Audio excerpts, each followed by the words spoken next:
Hey, it's Pete. I know a lot of us were frustrated and disappointed to see Congress pass the so-called beautiful bill and Donald Trump sign it, giving himself and his fellow billionaires a tax cut, paying for it by cutting health care off for millions of Americans, and blowing up the deficit while they did it. This bill is full of destructive measures that will make life in America worse. It will make America sicker, literally, with thousands of people expected to die sooner because of the loss of health care.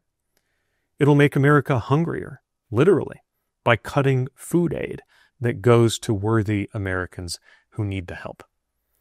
All in order to make sure that the wealthiest get a tax break that they don't need and that many of them weren't even asking for. Seeing something like that, seeing Congress and the president break their promises and ignore the American people, is enough to make us question the basics of our democratic republic. But I think it's really important at a moment like this to understand that that's not the end, it's the beginning. It is too late to stop President Trump from signing that bill.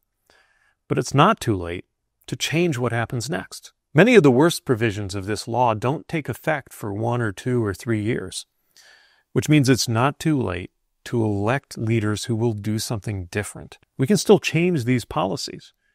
With the right leadership, we can make sure that the wealthy do pay their fair share.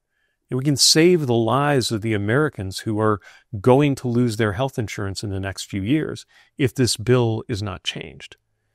We can also change what happens politically, making sure there's actually a price to be paid for breaking your promises. It's not just Donald Trump who signed this bill, or Vice President J.D. Vance, who broke the tie in the Senate so that this unpopular bill could pass. The Senate being evenly divided, the Vice President votes in the affirmative. The bill as amended is passed. It's my member of Congress, and so many members of Congress around this country, who promised not to cut health care and then turned around and did it anyway. I'll be very, very direct to look your viewers in the eye and say, unfortunately, the other party, that would be the Democrats, have chosen to try to scare constituents that your benefits, Medicaid, is going to be cut. That is not true. I've been very clear in this, and that I will not support any proposal that cuts benefits or reduces services for Medicare or Medicaid. How much would you like to see cut from Medicaid? Well, there is zero mention of cutting Medicaid. Maybe your member of Congress did that, or your senators. Now's the chance to make sure that there is a consequence to that, a political price to pay for facing down the American people, increasing all of our costs through a higher deficit, and taking away health care from people who need it. We can make sure that that isn't something you can just do and not pay a political price, but only if we step up. And that's not something that just happens a few days before November next year. It needs to be happening now, every single day. A million things are going to happen between now and next year's elections.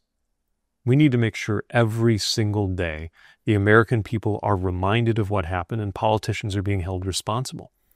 That's not up to anyone in Washington's halls of power. It's up to us. We decide what happens next.